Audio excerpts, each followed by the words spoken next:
এত বড় স্বপ্ন আমি দেখিনি। আমি ছোট স্বপ্ন দেখেছি, সেই ছোট স্বপ্ন দেখতে দেখতে আজ বড় হয়ে গেছে। আমি জীবনে যা বলেছি, ঘোষণা করেছি যেটা করব, মানুষ আমাকে, আমার জীবনে একটা শব্দ খুবই বারবার এসছে, সেটা হচ্ছে ভুল। অনেক মানুষই আছেন বা অনেক যুবকই আছে যারা বিবাহ করতে চায় না। বিবাহ এই কারণে করতে চায় না যে তারা তাদের স্ত্রীকে খাওয়াতে পারবে না। যে আপনি ধার করে বিয়ে করছেন, মোহর দেওয়ার পয়সা নেই, এবং স্ত্রী ঘরে আসার সঙ্গে সঙ্গেই আপনি তার গয়না দিয়ে একটি জায়গা কিনছেন এবং আল্লাহ আপনাকে একটি কনসেপ্ট দিচ্ছেন। এ যাবত আপনি প্রায় 1000-এরও বেশি ফ্ল্যাট বিক্রি করেছেন। আমি যদি 10 লাখ রামপুরহাট সাব ডিভিশনে লোক বাস করে, তাদের মধ্যে 10 জনের জন্য আমি ভেবেছি যে কোনো বাস্তব কঠিন আর পরিশ্রমের কোনো বিকল্প নেই। সমস্ত খাবারের দোকান আছে, কোনো আমার বিড়ি সিগারেটের কোনো স্টল নেই। জীবনে একটা পর্যায়ে, একটা বাঁকে এসে আপনি নিজেকে নিঃশেষ করে ফেলবো, মানে আত্মহননের একটা জায়গা, এবং এমনকি আপনার কোনো কারণ ছাড়াই একটা প্রতিকূল পরিস্থিতি, মানে জেলে যাওয়ার মতো পরিস্থিতি আপনার হয়েছে, এবং জেলেও আপনি কিছুদিন ছিলেন।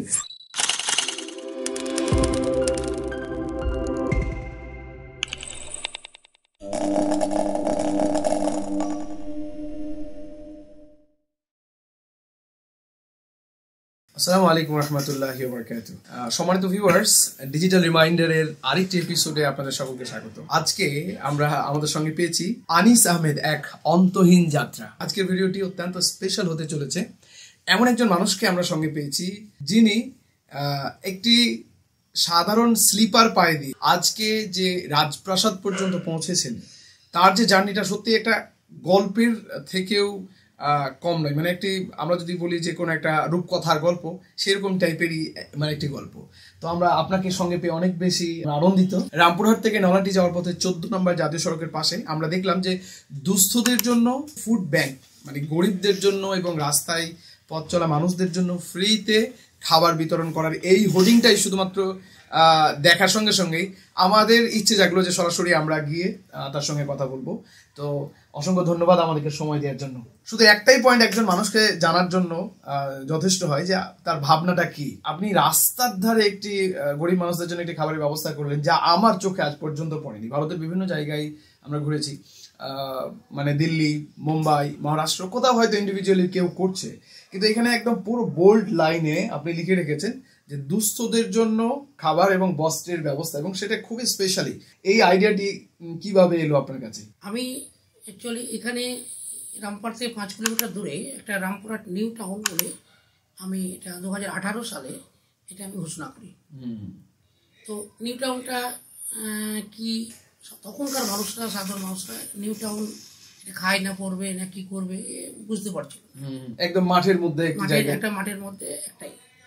কিন্তু আমি এর আগে অনেক পিছনে আমার জার্নি, 2018 থেকে আজকে আমার 51 বছর বয়স। কিন্তু আমার মনে হয়েছে 2018 সাল আগে থেকেই আমার একটা মনে হয়েছিল যে আমি একটা সমাজ ব্যবস্থা, সোসাইটি একটা গড়ে তুলব। অনেকের হাউজিং, বাসস্থান তৈরি করেছি, কিন্তু তাদের সমাজ ব্যবস্থা, সেই বাসস্থানে যারা থাকবে তাদের যে একটা সিস্টেম হবে, মানে সিস্টেম, সেইটা আমার মনের একটা বাসনা। সেই বাসনা থেকেই আমি এই 5 কিলোমিটার দূরে একটা ফাঁকা মাঠে আমি এই রামপুরহাট নিউ টাউন সেক্টর 1 বলে ঘোষণা করে এই কাজটা আমি করি। তো এই আমার এটা একটা আনন্দ যে আমি একটা সমাজ ব্যবস্থা সৃষ্টি করব, সেই সৃষ্টির আনন্দের জন্য খাচ্ছি। এখানে আমাকে অনেক লোকে অনেক বলে যে প্রচুর টাকাওয়ালা, প্রচুর ধনসম্পদওয়ালা ব্যক্তি, এটা আমার কে শুনে ভালো লাগে না। সামনে গেটে আমি একটা ফুড ব্যাংক রেখেছি। এইটা আমার এসছে যে এখানে যে লোকগুলো থাকবে, তো আজকে সমাজে যারা গরিব, দুস্থ, পাগল, খেপা, লালা, পঙ্গু, যারা সমাজে রাস্তায় ঘুরে বেড়ায়, তো আমি বুঝলাম যে এই লোকগুলো তো লাইব্রেরি আছে, এরা তো খাবার চায়, খেতে চায়। এদিকে যারা ভালো আছে তাদের বাড়িতে গেলে তারা খাবার পায়, অনেকেই দেয়। তো আমি যেহেতু এই গেটটাকে বন্ধ করছি, এই গেটে কেয়ারটেকার থাকে, তাদেরকে কেউ ঢুকতে দেয় না, তো ওই লোকগুলো যাবে কোথায়? তো সেই কনসেপ্টটাকে মাথায় রেখে আমি একটা ফুড ব্যাংকের এখানে আমি মানে ব্যবস্থা করেছি, যেটা একটা ফ্রিজ, আমার ইনভেস্টমেন্ট 1,75,000 টাকার একটা ফ্রিজ আমি ওখানে দিয়েছি। আমার এখানে বিভিন্ন রেস্টুরেন্ট আছে, সেই রেস্টুরেন্টের খাবার, খাবার এখানে গরম গরম খাবার রাত 10টা অবধি পাওয়া যায়। 10টার পরে যে খাবারগুলো থাকে সেগুলো ফ্রিজে থাকে, ফ্রিজ অবস্থাতে 24 ঘন্টা যে আসবে ওখানে খাবার পাবে। আচ্ছা, এটা হচ্ছে মানে আমার এবার যদি আপনি বলেন যে এই খাবারটা কিভাবে ওখানে একত্রিত হয়, এখানে ঘটনা হচ্ছে যে মানুষের আবেগ, সে হিন্দু মুসলিম খ্রিস্টান যে জাতি আছে, একটা অন্য ধরনের একটা আবেগ আছে। হ্যাঁ, এই আবেগের একটা আমি প্ল্যাটফর্ম বানিয়েছি, যে কারো বাড়িতে ছেলে জন্মগ্রহণ করেছে, তার আনন্দ থেকে সেখান থেকে 10 জনকে একটা গরিব মানুষকে খাবার দেবে।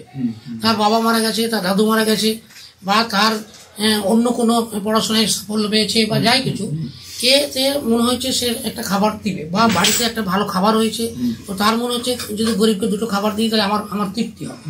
তো এই যে আবেগগুলোকেও মাথায় রেখে, এই আবেগগুলোকে মাথায় রেখে একটা প্ল্যাটফর্ম বানিয়েছি, যে এখানে যেহেতু মানুষ বাস করবে, হাজার হাজার মানুষ বাস করার জন্য আমি তার ব্যবস্থাপনা করছি। তাদের যে লাইব্রেরি, গরিব মানুষদের উপর লাইব্রেরিটা হবে, এবং তাদের আবেগটাও যেন তারা ওই প্ল্যাটফর্মে দিতে পারে। অত্যন্ত ইউনিক একটা আইডিয়া। এবং আমাদের ভিউয়ার্সদের জন্য আমরা বলবো যে যারা অনেক ধরনের খাবারের দোকান করে থাকেন, তারা আমাদের আনিস সাহেব যে ভাবনার উপরে আছেন, এই ধরনের ভাবনা ভেবে আপনারাও হয়তো গরিব দুস্থ মানুষদের জন্য ব্যবস্থা করতে পারেন। আমাদের রেস্টুরেন্ট আছে, সেই রেস্টুরেন্টে আমাদের টেবিলে ফুড ব্যাংক এর টেবিলে আমাদের লেখা থাকে। এবার কেউ 4 জন গেছে, মানে খাবার অর্ডার করেছে, অনেক বেশি খাবার এসছে, তারা ফুড ব্যাংকের প্যাকেটে তারা এক্সেস খাবারটা একদম ফ্রেশ খাবারটা কি ওখানে রেখে দিল, ওই প্যাকেটে রাখলো। তাদের আবার পুনরায় প্রয়োজন হলো, আবার ওখান থেকে নিয়ে তারা খেলো, অবশিষ্ট যেটা থাকলো সেটা এঁটো হলো না, সেই প্যাকেটটা এসে আমাদের ফ্রিজে রেখে দিন। সেটা এইভাবে আমি বিভিন্ন আমার যে এখানে প্ল্যাটফর্ম আছে, এই বিভিন্ন জায়গাতে এটা করে আমি এটা অ্যারেঞ্জ করেছি, একটা প্ল্যাটফর্ম বানিয়েছি। ইনশাল্লাহ মানে আল্লাহ রহমতে এইটা মানুষ এমন ভাবে গ্রহণ করেছে, আজকে এত খাবার এখানে স্টক আছে যে মানুষ, হ্যাঁ মানে অন্নহীন মানুষটা শুধু অন্নহীন নয়, অনেক মানুষ আছে যারা হয়তো টাকার জন্য খেতে পারছে না। এখানে আমি সবকে বলা আছে, এখানে গরিব লেবার, তাদের ইনকামে তাদের 5টা হয় না, তাদেরও বলা আছে যে তারাও যদি এখানে খাবারটা খায়, খাবে, যে কোনো মানুষ এখানে খাবারটা খেতে পারে, এবং রুচিসম্মত, এবং যে পাত্র দেখবেন যে পাত্রতে রাখা হয়, আমি কোনো একটা অবহেলার জন্য তাদেরকে না ঢাকা দিয়ে না করে খাবার একদম আমরা দেখলাম, আমরা সেইভাবে আমি জিনিসটাকে করি। যে আপনার জার্নিটা তো সহজ নয়, মানে আমরা এই মানে যেটুকু শুনলাম বা যেটুকু পড়লাম, আমি আমাদের একটা মানে একটি পত্রিকা আছে রোদ্দুর, এই পত্রিকাতে আপনারা যারা চান তারা পড়ে নিতে পারেন। আনিস আহমেদ সাহেবের জীবনীটা সংক্ষিপ্ত আকারে দেওয়া আছে। তো আপনি যে একদম মানে বেয়ার ফুট বলা যেতে পারে, মানে খালি পায়ে আপনার যাত্রাপথ শুরু হচ্ছে এবং অনেক বাধা বিপত্তি, তো সেই জায়গা থেকে আমি এক জায়গায় পড়লাম যে আপনি গরুর গাড়িতে গম বিক্রি করা 21,000 টাকা, সেই টাকা দিয়ে আপনার প্রথম যাত্রাপথ শুরু হচ্ছে, এবং বিভিন্ন প্রতিযোগিতা, বিভিন্ন ঘাত প্রতিঘাত, এবং পরিবারের সঙ্গে কিছুটা ভাই বোন ইত্যাদির সঙ্গে একটা মনোমালিন্যের যে জায়গা। তো এই জার্নিটা আমাদের একটু শোনান, মানে কিভাবে আপনি আজকে এই জায়গায়, যে আপনার 300 পরিবার আপনার এই হাউসিং সোসাইটিতে আছে, এটা তো আজকের ছবি, সবাই বড় লোক বলছে, সবাই বলছে এত বড় ব্যবসায়ী ইত্যাদি ইত্যাদি। তো এই জার্নিটা তো হঠাৎ করে হয়ে যায়নি। তো আপনার এই যে ইন্সপিরেশন জার্নি আপনি শুরু করেছেন একদম ছোট থেকে, সেইটা আপনার কাছ থেকে শুনতে চাইছি। তো অনেক বড় জার্নি, সংক্ষেপে বলুন। হ্যাঁ, যে কোনো ফ্যামিলিগত, আমাদের ফ্যামিলিটা আলহামদুলিল্লাহ খুবই 7 ভাই বোনের আমাদের ফ্যামিলি। আমরা আমার পিতা একটা চাষি লোক ছিলেন, আমাদের 10-12 বিঘা জমি ছিল, এই ভিত্তিতে আমরা 7 ভাই মানুষ হয়েছি, অনেক, একটা ডাক্তার, 2টো ইঞ্জিনিয়ার, আমরা বড় ব্যবসায়িকও আছে অনেক, আমরা খুব আলহামদুলিল্লাহ খুব ভালো আছি। তো আমার জার্নিটা, আমি পড়াশোনা এইচএসে যখন ব্যাক পাই, তখন আমি নিজে ভাবলাম যে এই পড়াশোনা এইভাবে টেনে ছেড়ে পড়াশোনা করে গিয়ে তার একটা ভালো রেজাল্ট হবে না। তো আমাকে 5 বছর গ্র্যাজুয়েশন করার পরে আমাকে ব্যাক করতে হবে, যে আবার আমাকে কোনো বিজনেসে বা কোনো জায়গায় ব্যাক করতে হতে পারে। এই মানসিকতাকে নিয়ে আমি বাড়িতে আব্বার সঙ্গে আলোচনা করলাম যে আমাকে ব্যবসা করে দাও, পড়াশোনা করতে গেলেও মানে আমাকে পরিশ্রম করতে হবে এবং অর্থ ব্যয় করতে হবে, তো আমাকে তুমি ব্যবসা করে দাও। হ্যাঁ, তো সেই কথাই আমার আব্বা একটু রাজি হতে আমি এই সিদ্ধান্ত নিলাম। এই সিদ্ধান্ত নিয়েছে আমার ফ্যামিলি, তারা একটু ক্ষুণ্ণ হয়েছিল। তো আমি এটা জিতবশত আমি ভেবেছিলাম যে আমাকে ব্যাক 5 বছর পর যে জায়গায় ব্যাক করতে হবে, তাহলে সেখান থেকেই আমি শুরু করার আমার ভালো।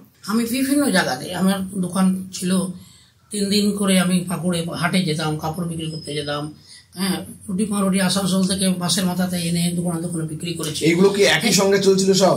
না, আমার অতিক্রম মানে একের পর এক হয়েছে।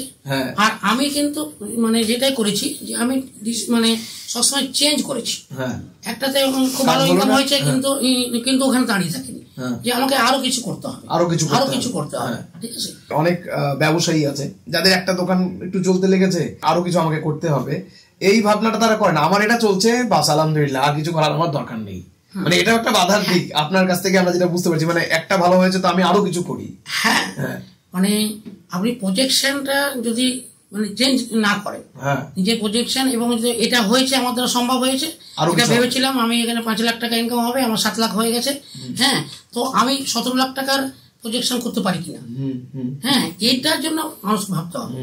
আর সবচেয়ে ব্যাপার যে আমি যেটা ভেবেছিলাম বা যেটা আমার মধ্যে একের পর এক এসেছিল, যে কোনো বাস্তব কঠিন, আর পরিশ্রমের কোনো বিকল্প নেই। আমি জীবনে যা বলেছি, ঘোষণা করেছি যেটা করব, তো আমার তাতে মানুষ আমাকে, আমার জীবনে একটা শব্দ খুবই বারবার এসছে, সেটা হচ্ছে ভুল। আমি যখন কিছু করতে গেছি, হ্যাঁ, তোর এটা ভুল হচ্ছে, আমার মা বলছে বাবা এটা ভুল হচ্ছে না তো, আমার বন্ধু বলছে তোর এটা ভুল হচ্ছে রে, তোর ছেলে অমুক করেছিল, এ করতে গিয়ে এ হয়েছিল। হ্যাঁ, তো এই প্রতি মুহূর্তে কোনো যাই কিছু ঘোষণা করেছি, হ্যাঁ, তো আমাকে এই ভুল দিয়ে আমাকে আচ্ছা, এই জায়গাটা আপনি কিভাবে কমফোর্ট করলেন? এটা আমি মানে সৎ চিন্তা এবং কঠোর পরিশ্রম। মানে আপনি নিজের জায়গায় অটল ছিলেন যে যে যাই বলুক আমি করব। আমি যদি প্রজেকশন করি, সেই প্রজেকশনের উপরে যতটা সময় লাগবে, দেখা যাচ্ছে এই প্রজেকশনে আমার 2 বছর সময় লাগবে, আমাকে 2 বছর কঠোর পরিশ্রম করে যদি এটা করি তাহলে সাকসেস আসবে। মানে এটা আপনি মোটামুটি একটা প্ল্যান করে নিতেন। এবার কোন লোক এসে যদি আমাকে মিডিলে বললো এই তোর হবে না, আমি ডিসিশন চেঞ্জ করে দিলাম, তাহলে তোর সাকসেসটা দেখতে পাবো না। তখন যে কোনো সাকসেসের একটা সময় থাকবে, অর্থও যেমন থাকবে, সময় থাকতে হবে। আর সব চিন্তা ভাবনার উপরে পরিশ্রম করলে যে কোনো প্রজেকশন, যে কোনো চিন্তা ভাবনা, আমি আমার ইয়ং জেনারেশনকে বলছি, আমাদের এই মফস্বল টাউনে গ্রামের ছেলেদের আমি বলছি, যে কোনো প্রজেকশন যাই ভাবে তার উপরে দাঁড়িয়ে থাকার জন্য একটা সময় একটাকে ঘোষণা করবে যে এত সময় করে আমি পরিশ্রমটা করবো। হ্যাঁ, আর এত সময় পরিশ্রম করে এখানে কঠোর পরিশ্রম করবো, হ্যাঁ, দেখা যাবে যে সাকসেস কাছে আসছে। আপনি টাইম ফ্রেমটা কিভাবে নির্ধারণ করতেন যে আমি রুটির ব্যবসা বা আমি যে কাপড়ের ব্যবসা করছি এটাতে আমি 2 বছর সময় দেবো, তো এই যে টাইম ফ্রেম আপনি যেটা বাঁধছেন, ওটা কি একটা আনুমানিক কিছু বাঁধতেন, নাকি আপনি একটা মোটামুটি প্ল্যান করতেন যে আমি এই সব কাজ করলে, মানে একটা যে প্রি প্ল্যানে এগিয়ে যাওয়া, এটা কিভাবে আপনি করতেন? এটা প্রতিটা ক্ষেত্রে বিভিন্ন রকমের হয়েছে। আমি আমার চিন্তার উপরে আমার ব্রেন দিয়ে আমি এটা ছাড়তাম। আমি আমার চিন্তাটাকে অন্য ব্রেন দিয়ে আমি কোনোদিনই কাউকে বলিনি যে আমি এটা করতে চাইছি, আপনি বলুন তো এটা ঠিক হচ্ছে কিনা। পরামর্শ না, আমি কারো পরামর্শ নিতে চাইনি। আমি ওইটাকে, আমার ডিসিশনটাকে, আমার সিদ্ধান্তটাকে আমার ব্রেন দিয়ে আমি করেছি যে আমি এটা কত ক্ষতি হবে বা কি লাভ হবে, এটা আমার ব্রেনে যদি বলেছে যে না, হ্যাঁ, এটা লাভবান হবে, তাহলে আমি ওই জায়গাতে দাঁড়িয়ে ওই লাভ করতে গেলে যে কি কি করতে হবে সেই পদক্ষেপগুলোকে নিয়ে আমি কিন্তু লিখিতভাবে আগে গেছি। এটা হচ্ছে যে আমার প্ল্যান। আমি যে অন্য দিয়ে ছাকি, ও অন্য ব্রেনের লোক হতে পারে, ও তো ওর ব্রেন দিয়ে ওটাকে ছাকবে, আর তাহলে তো আমারটা চলে গেল অন্য। আর একটা জিনিস হচ্ছে যে পরামর্শের জন্য সেই যোগ্য লোকেরও সেই সময় অভাব ছিল, কারণ আমরা যে মানে যে মফস্বল এরিয়া থেকে মানে আপনার উঠে আসা, সেই জায়গায় এ ধরনের বড় একটা মাইন্ডসেট নিয়ে একটা বড় ব্যবসা ভাবার মতো মানুষের সংখ্যা কম ছিল, কারণ তারা বেশিরভাগই চাষি, আর খুব বেশি হলে হয়তো একটু পড়াশোনা করার পরে চাকরি বাকরি ইত্যাদি করতে হবে। আচ্ছা, ঠিক একই সঙ্গে আর একটা জিনিস আমাকে খুব ইন্টারেস্টিং লাগলো আপনার ব্যাপারে, যে আপনি যখন বিবাহ করতে যান তখন সেই সময়ে আপনার কাছে দেনমোহরের পয়সাটাও নাকি আপনার বড় ভাবে ছিল না। তো এইটা সত্যি মানে মানে অবাক করার মতো, এবং এই জায়গাটা আমি একটু শুনতে চাইছি, মানে এটা কিভাবে, মানে এই জায়গাটা কি? আমরা ইসলামিক চিন্তাধারাতে জীবন জীবন আমার বড় ভাই ডাক্তার আমিন আহমেদ, আমাদের 7 ভাইকে, উনি আমার পিতা জন্ম দিয়েছে আমাদের, কিন্তু উনি আমাদের পড়াশোনা থেকে পুরো দায়িত্বটা উনি নিয়েছেন, এবং ওনার চিন্তা ভাবনাতেই আমরা ছোট থেকে বড় হয়ে উঠেছি। আমাদের দাদা এই বড় ভাই, হ্যাঁ, বিভিন্ন বিষয়ে পরামর্শ, আমাদের সমস্ত ভাই বোনকে পরামর্শ দিয়ে, সৎ চিন্তা ভাবনা, ইসলামিক চিন্তা ভাবনা দিয়ে আমাদেরকে মানুষ করেছে। তো আমার 25 বছর বয়স যখন হলো, আমার ইনকাম সেইভাবে নেই, সোর্স নেই, তো বললো যে না, বিয়ে করতে হবে। হ্যাঁ, আমি বলি না, বিয়ে করে আমি কি করে কি সংসার কি করবো, এই মুহূর্তে তো বিয়ে করা যাবে না। তো বলেছে না, তোমার 25 বছর বয়স হয়ে গেছে, তোমাকে বিয়ে করতে হবে। তো দাদার উপরে আমরা যেতাম না। তো আমি তো বলছি আমার কাছে কিছু নেই, আমাদের বাড়ির অবস্থাও তেমন কিছু নেই। যাক, বিয়ের কথা হলো। একটা আমার শিলগ্রাম চাঁদপাড়া বলে একটা গ্রামে একটা মশাই বীরভূমে আর কি প্রস্তাব হলো, ওরা আমরা জানতো আমাদেরকে। তো সেইতে বিয়ে হলো। তো এবার দিনমোহর দিয়ে বিয়ে হবে। তো সেই দিনমোহর টাকাটাও আমার কাছে সেভাবে সাফিসিয়েন্ট দিচ্ছে আমার বড় ভাবি। হ্যাঁ, আমার হাতে একটা সোনার দোল, তার গয়না, ছোট্ট গয়না, আর কিছু টাকা আমি ক্যাশ দিয়ে আমি ওটা বিয়ে করছি। দিনমোহর পরিশোধ করছেন।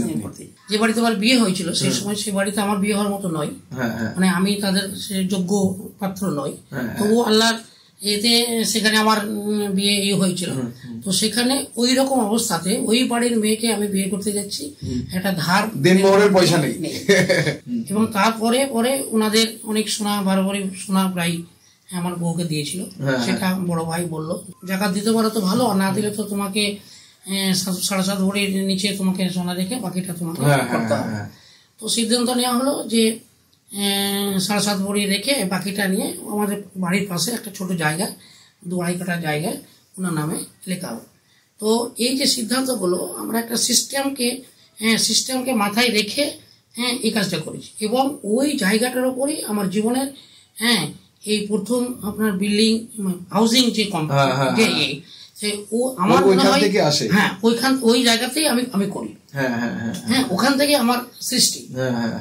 তো আমি বলতে চাই যে সৎ চিন্তা বা কোনো সিস্টেমকে মেনে নিয়ে যদি করা যায়, তাহলে তার ভালো ফল অবশ্যই আছে। আপনারা যা দেখছেন যে আপনি এত বড় জায়গাতে, এত বড় স্বপ্ন আমি দেখিনি।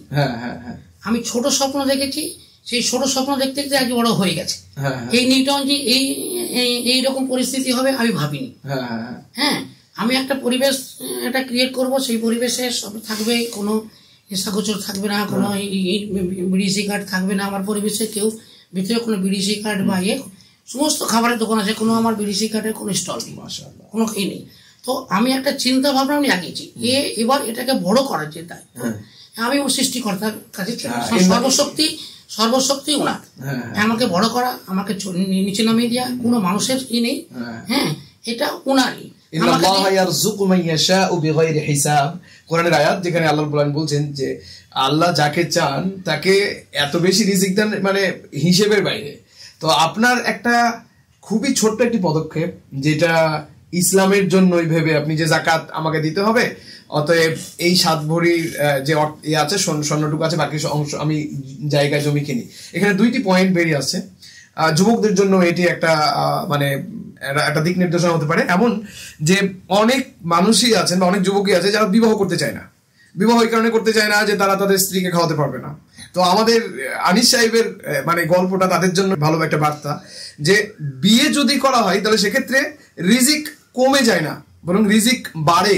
তার একটা সবথেকে বড় প্রমাণ আপনি, যে আপনি ধার করে বিয়ে করছেন, মোহর দেওয়ার পয়সা নেই, এবং স্ত্রী ঘরে আসার সঙ্গে সঙ্গেই আপনি তার গয়না দিয়ে একটি জায়গা কিনছেন, এবং আল্লাহ আপনাকে একটি কনসেপ্ট দিচ্ছেন হাউসিং সোসাইটি বা এই যে ল্যান্ডের যে ব্যবসা, ফ্ল্যাটের যে ব্যবসা।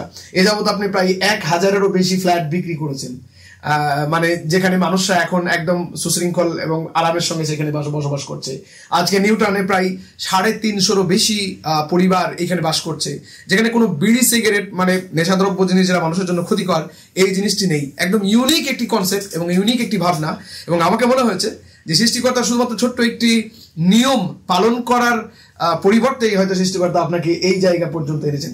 আচ্ছা, আর একটা জিনিস আমাকে খুব অবাক করলো আপনার ব্যাপারে, যে জীবন যে একদম স্মুথলি চলে না তার একটা সবথেকে বড় প্রমাণ, যে আপনি জীবনে একটা পর্যায়ে একটা বাঁকে এসে আপনি নিজেকে নিঃশেষ করে ফেলবো, মানে আত্মহননের একটা জায়গা। এবং এমনকি আপনার কোনো কারণ ছাড়াই একটা প্রতিকূল পরিস্থিতি, মানে জেলে যাওয়ার মতো পরিস্থিতি আপনার হয়েছে, এবং জেলেও আপনি কিছুদিন ছিলেন, সেখানে আপনি নিজেকে শেষ করে ফেলবেন এমন টাইপের ভাবনাও এসেছিল। তো এই জায়গাটা নিয়ে আপনি একটু বলুন। একটা কোম্পানি এসে বললো যে আমরা টাকা ইনভেস্ট করব, আপনার প্রজেকশনে লাগিয়ে আপনি ওখান থেকে আমাদেরকে রিকভারি করবেন। মানে আমার কাছে টাকা পয়সা আছে, সেটা যেভাবে হ্যাঁ এটাকে নিতে হবে, হ্যাঁ নিয়ে এটাকে করতে হবে, সেইভাবে একটা প্ল্যানিং, একটা চক্রের মধ্যে আমি পড়ে গেছি। সেই চক্রের মধ্যে পড়ে হ্যাঁ আমি মনে করি যে এটা আল্লাহর কাছে এই বিপদ আপদটা আমার জন্য সবচেয়ে পজিটিভ একটা, মানে বিপদ আপদ হচ্ছে আপনাকে আরো বেশি স্ট্রং করেছে। ওখানেই একটা ডাক্তার সাহেব একটা কারণে উনি কয়েদি ছিলেন, তার বিছানার পাশে একটা বই ছিল, তার পরিচয় হয়নি, নেমে ওই বইটা এ করে হ্যাঁ আমি বইটাকে খুললাম, বইটা খুলে দেখলাম যে আপদ বিপদ আল্লাহর তরফ থেকে আসে এবং আল্লাহ যাকে ভালোবাসেন তাকে আপদ বিপদ দেয়, এবং আপদ বিপদের মাধ্যমে প্রমোশনটা হয়। মাশাআল্লাহ। হ্যাঁ এইটা আমার কাছে তখন টার্নিং পয়েন্ট, ওইটাতে দাঁড়িয়ে গেলাম যে না, হ্যাঁ তাহলে তো আল্লাহ ছাড়া তো তারা মানুষের বিপদ দিতে পারে না, তাহলে মানুষ আমাকে যারা করেছে এদের উপরে আমার এ করে লাভ নেই, তাহলে আল্লাহ যদি এটা বলছে, তো এই টার্নিং পয়েন্টেই আমি দেখলাম যে এইটা ঘটনা ঘটার জন্য আমার যারা বন্ধুত্ব হিসাবে ছিল, আমার যারা খুবই শুভাকাঙ্ক্ষী ছিল, আমার যারা আত্মীয় স্বজন মনে করতাম, তো এটা একটা সুন্দরভাবে একটা ছাকনিতে ছাকা গেল। তারপরে আমি একটা নিজস্ব চিন্তা ভাবনা করে নিজে এই করে আমি 2 বছর নীরব হয়ে গিয়ে আমি এইরকম একটা রামপুরহাট নিউ টাউন একটা সমাজ ব্যবস্থা তৈরি করবো, তাই আমার উদ্দেশ্য। আজকে নলাটি নিউ টাউনের জন্য আমি জায়গা নিয়েছি, শিউলি নিউ টাউনের জন্য আমার প্ল্যান হয়ে গেছে, বোলপুর নিউ টাউন বানাচ্ছি, আমার এখানে প্রচুর কোটি কোটি টাকার আমি মালিক হব, এইরকম আমার মানসিকতা ইচ্ছে নেই। আমি একটা সুস্থ সমাজ ব্যবস্থা দেব। তো আমার মনে হয়েছে আমি যতদিন বাঁচবো এরকম একটা সমাজ ব্যবস্থা যদি আমি 5 লোকের জন্য করতে পারি, সেই জন্য আমার অর্থ এবং আমার সময়, হ্যাঁ আমি দুটোকে একটা বন্টন করেছি। হ্যাঁ যে এই অর্থ হলে 2% টাকা আমার ট্রানজাকশনের 2% টাকা আমি সমাজের এই জন্য আমি রাখবো। আমি বলবো যুবক শ্রেণী দেখে যে যাদের কাছে সময় আছে, হ্যাঁ তাদের সময়ের বন্টন করো। সময় বন্টন মিনস এই সময়টা 24 ঘন্টা সময়, এই সময়টা হ্যাঁ আপনার আত্মীয় স্বজনের জন্য আপনি 10 মিনিট রাত 10টা করে ফোন করুন, হ্যাঁ আপনি মায়ের জন্য আধ ঘন্টা আপনি টাইম দেন, আপনার 24 ঘন্টাকে আপনি একদম সুন্দরভাবে বন্টন করুন। স্বাস্থ্য থেকে, শিক্ষা থেকে, সমাজ ব্যবস্থা থেকে, যার যার লাইব্রেরি আছে আর যার যা অর্থ আছে সেই অর্থটাও বন্টন করতে শিখতে হবে। হ্যাঁ আমার এই অর্থ আছে, আমি আজ এই অর্থতে সপ্তাহে 1 দিন ডিম খাবো, অর্থ বাড়বে সপ্তাহে 1 দিন মাছ খাবো। এই যদি তার অর্থটাকে সেভাবে বন্টন না করে তাহলে কিন্তু বিশৃঙ্খলা জীবন হয়ে যাবে। হ্যাঁ যে ভালো লাগবে একদিন খুব ভালো খাবে, একদিন কিছু খারাপ লাগবে। হ্যাঁ এটা আমার অনুভব, আমি মনে করি এই বার্তাটা আমি যুবকদেরকে দিতে চাইছি যে দুটো জিনিসের অর্থনৈতিক বন্টন করুন আর সময় বন্টন করুন। আপনার কাছ থেকে আমরা যেটা শিখলাম প্রথমত সেটা হচ্ছে যে আমার যতটুকু ক্যাপাসিটি আছে তার বাইরে আল্লাহ আমাকে প্রশ্ন করবেন না। লা ইউকাল্লিফুল্লাহু নাফসান ইল্লা উসআহা। আমি তো পুরো পৃথিবীকে পরিবর্তন করতে পারবো না, কিন্তু আমি যেটুকু পারবো সেটুকু আমি করবো, আল্লাহ আমাকে সেই ব্যাপারে জিজ্ঞাসা করবেন। আচ্ছা, দ্বিতীয় নাম্বার হচ্ছে যে আপনি আপনার থেকে আমরা সব থেকে যে জিনিসটা মানে আমাদের আমি সহ যারা দেখছে আমাদের ভিউয়ার্স তাদের জন্য শিক্ষা, যে কোনো কাজ ছোট নয়। আমি শিক্ষা অর্জন করেছি, আমি অনেক পড়াশোনা করেছি, তার মানে এই নয় যে আমাকে স্কুলের মাস্টার হতে হবে অথবা আমাকে কোনো বড় কোম্পানিতে চাকরি করতে হবে। আমার যেটুকু আছে সেই ছোট কাজ নিয়েও আমি এগোতে পারি এবং সেইটা নিয়েই আমি বড় জায়গায় পৌঁছতে পারি। আরেকটা জিনিস আমি এখানে জানতে চাইবো যে আপনার যে এই নিউ টাউনের মানে যে ভাবনাটা আপনার মধ্যে কিভাবে ডেভেলপ হলো যে এইখানে আমরা কোনো নেশাদার দ্রব্য ভরবো না, এইখানে গরিবদের জন্য একটা খাত থাকবে, এইখানে গরিবদের জন্য রাস্তায় যারা পথ চলছে তাদের জন্য আমরা একটা খাবারের জায়গা তৈরি করব, তাদের জন্য কাপড়ের ব্যবস্থা থাকবে, এই ভাবনাটা আপনি কোথা থেকে মানে পেলেন আর কি? হ্যাঁ এই প্রশ্নটা আমাকে বহুত লোকেই প্রশ্নটা করে, আপনি তো খুব ভদ্র সভ্য হিসাবে এই প্রশ্নটা করলেন। হ্যাঁ আমাকে আরো অনেক অ্যাঙ্গেল থেকে অনেক কড়াভাবে এই প্রশ্নটা করে এবং আমার ওইটাই উত্তরটা যেটা দিই আমার মনে হয় যে তারা স্যাটিসফ্যাকশন হয়। সবাই বলে যে এই সৃষ্টির পেছনে এর কেউ বুদ্ধিদাতা আছে, এর কেউ লোক আছে। হ্যাঁ এইটা সবাই চাপিয়ে দেয় এবং সেটা খুঁজে সেই লোকটাকে সে কে বুদ্ধি দিচ্ছে, কে বুদ্ধি দিয়ে এই বড় করছে। হ্যাঁ এই প্রশ্নটা আমার মানে প্রতিদিনই কেউ কারোর কাছে শুনতে হয়। হ্যাঁ তো আমি আপনাদের বলতে চাই যে বুদ্ধি বা জ্ঞান একমাত্র আল্লাহর প্রদত্ত, আল্লাহ দেয়। আমরা এটা বিশ্বাস রাখা দরকার বা বিশ্বাস এটাই আমাদের হওয়া উচিত। সেই রকম এ যা কিছু দেখছেন অনেকে এই কনসেপ্টটা বিদেশে আছে, আমাকে অনেকে বলে, কিন্তু আমি একদম আপনাদের খুবই করে বলছি যে কোনো কনসেপ্ট থেকে এটা আমি করিনি। হ্যাঁ, আমি একদম আল্লাহকে করে বলছি, আমি যে ফ্ল্যাট করতাম করেছি, ফ্ল্যাটটা যে জগৎ আছে একে ফ্ল্যাট বলে, এইটা আমি জানতাম না।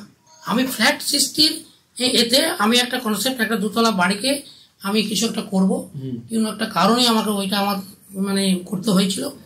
তো আমি ভেবেছিলাম যে একটা কনসেপ্ট আমার মাথায় এসেছিল যে আমি এখানে দোতলার উপরে যদি বাড়ি করে বাড়িটা দিই, দোতলা, শুধু দোতলার উপর বাড়িটা। তো আমার ব্যাংকের সঙ্গে একটা কথা হয়েছিল যে যারা অনেক সে সময় অনেক ভালো চাকরিজীবী লোকরা, হ্যাঁ, সারা জীবন তারা বাড়ি ভাড়াতে তারা জীবনযাপন করে, তো যে ভাড়াটা দিতে হয়।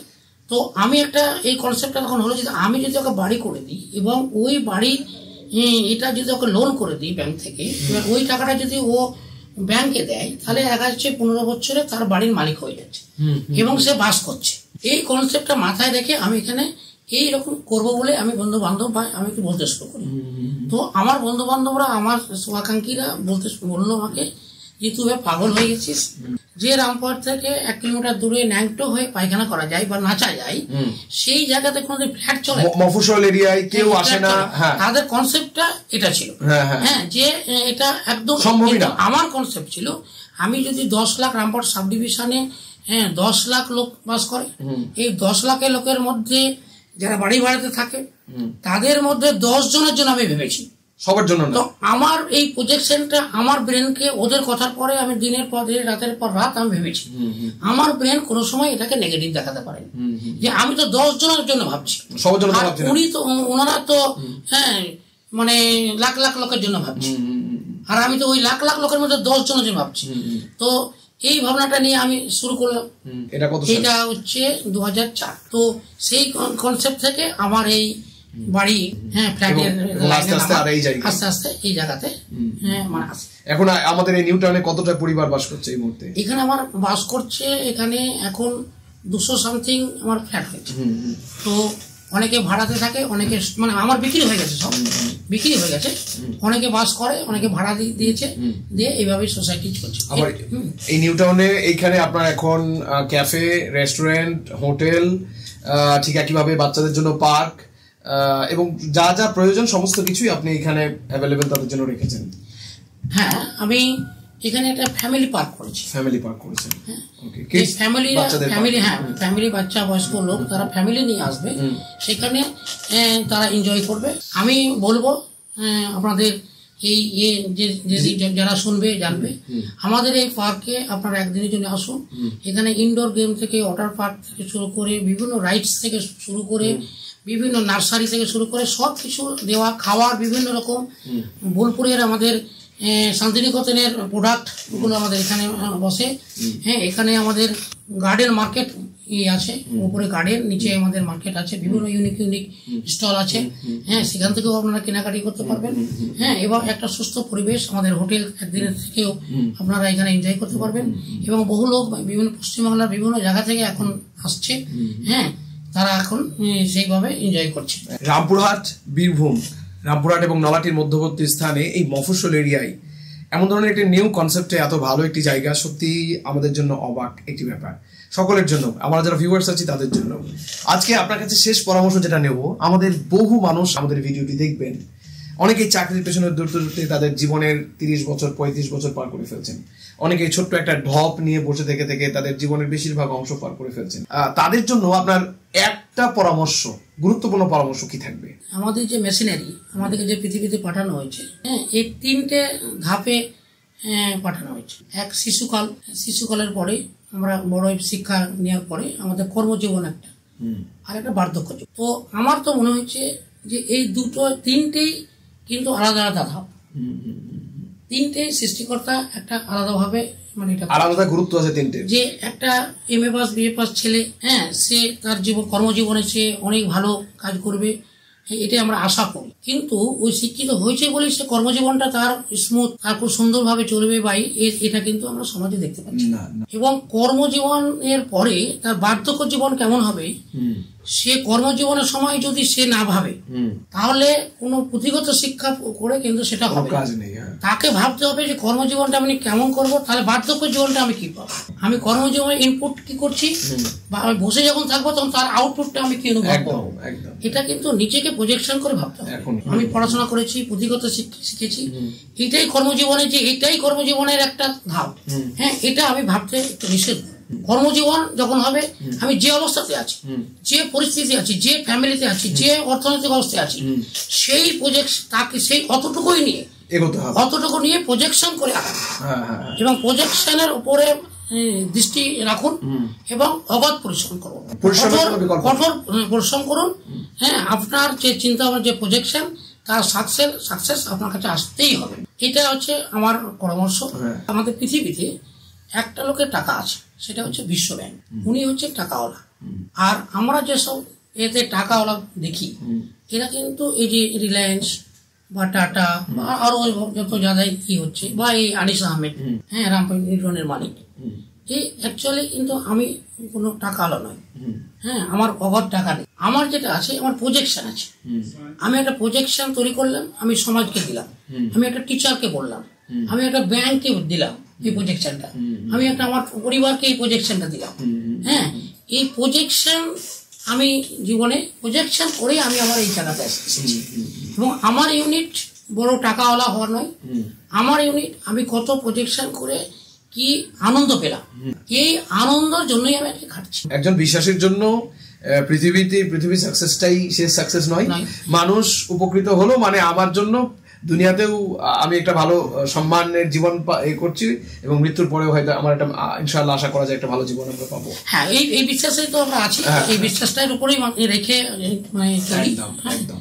আপনার সঙ্গে কথা বলে খুবই ভালো লাগলো স্যার আনিস আহমেদ সাহেব, এবং আমরা অনেক কিছু শিখলাম এবং আমাদের ভিউয়ার্সরাও হয়তো অনেক বেশি উপকৃত হয়েছেন আজকের ভিডিও থেকে। আপনারা নিশ্চয়ই উপকৃত হয়েছেন। যদি উপকৃত হয়ে থাকেন তাহলে আমাদের এ ধরনের আরো ভিডিও পেতে আমাদের চ্যানেলটিকে সাবস্ক্রাইব করুন এবং সঙ্গে থাকুন। এ ধরনের আরো অনেক পার্সোনালিটি যারা একদম গ্রাউন্ড লেভেল থেকে, একদম গ্রাস লেভেল থেকে, একদম মফস্বল থেকে, একদম গ্রাম থেকে এটি সমাজ পরিবর্তন করার যে ভাবনা নিয়ে এগিয়ে যাচ্ছেন, সে ধরনের ভিডিও আপনাদের সম্মুখে আনবো। আমরা আনিস আহমদ সাহেবকে দেখলাম যে তিনি একটি মফস্বল এলাকা থেকে, একদম প্রত্যন্ত এলাকা থেকে কিভাবে আজকে এই জায়গায় এসে পৌঁছেছেন এবং তার দ্বারা কত পরিবার উপকৃত হচ্ছে, কত মানুষ এর দ্বারা উপকৃত হচ্ছে। এবং আশা করছি তার এই যে ভাবনাগুলো আমরা দিলাম তা হতে পারে একটি সমুদ্রের মধ্যে একটি বড় আইসবার্গের একটি টিপ, সামান্য একটি অংশ। ছোট্ট একটি মিট আপ তার সঙ্গে হয়েছিল। আমি তাকে রিকোয়েস্ট করলাম, স্যার আমাদেরকে একটুখানি সময় দিতে হবে। এক কথাতেই তিনি রাজি হয়েছেন যে ঠিক আছে, এবং পিছিয়ে পড়া সমস্ত সেই সকল মানুষের জন্য আমি রাজি, তাদেরকে আমি আমার প্ল্যান দিতেও রাজি। তো এ ধরনের মন খোলা মানুষ খুব কম আছেন। তো আলহামদুলিল্লাহ, তার জন্য আমরা দোয়া করি আল্লাহ তাকে সুস্থ রাখুন। এবং আমরা যারা আজকে বিভিন্ন ডিপ্রেশনের মধ্যে আছি, তার এই জীবনের যে শিক্ষাগুলি আমরা দেখলাম, যে তিনি সামান্য কিছু গরু গাড়িতে গম বিক্রি করে তার ব্যবসা শুরু, তার স্ত্রীর গয়নাকে বিক্রি করে তার ব্যবসা, একইভাবে জেলের মধ্যে যাওয়া, এটিকে একইভাবে নিজেকে শেষ করে দেওয়ার যে একটা লম্বা জার্নি, সেই জার্নি থেকে অনেক শিক্ষা। তো আজ এ পর্যন্তই। অসংখ্য ধন্যবাদ আনিস আহমেদ সাহেব। আসসালামু আলাইকুম ওয়া রাহমাতুল্লাহি ওয়া বারাকাতুহু।